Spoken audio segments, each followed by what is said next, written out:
Tersangka AS yang terlibat perampokan terhadap betina bunting bernama Suharni di Dusun Tanah Lembak, Kecamatan Banyuasin, akhirnya ditembak sikilnya oleh polisi.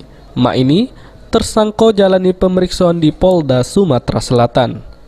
Tersangka yang sehari-hari petani sayur ini, jeru aksinya tersangka sudah mengincar korban gawak motor dewean, di mana pas kondisi jalan sepi oleh tersangka korban dipepetnya langsung nodong ke senpi rakitan.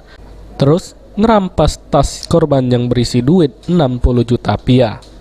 Dari pengakuan tersangka, kalau dari hasil perampokan tersebut dia dapat bagian duit 15 juta rupiah.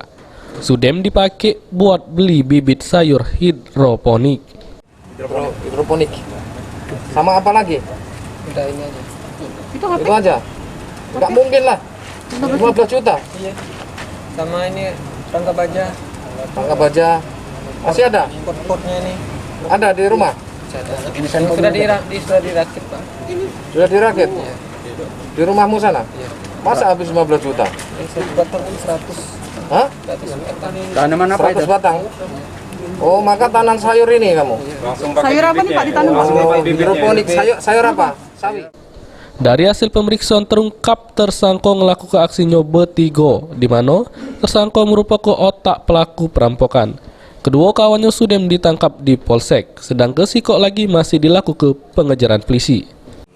Banyuasin, di mana dua pelaku eksekutornya sudah ditangkap oleh Polsek Rambutan, sekarang sedang menjalani pidana.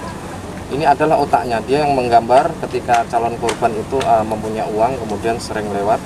Kebetulan korban tersebut adalah pengepul arisan, pada saat itu membawa uang kurang lebih 70 juta. Jadi si Mak ini, AS dijeblos ke jeru sel tahanan Polda Sumatera Selatan, guna nanggung jawab ke segala perbuatannya. Abidin Riwanto, PAL TV.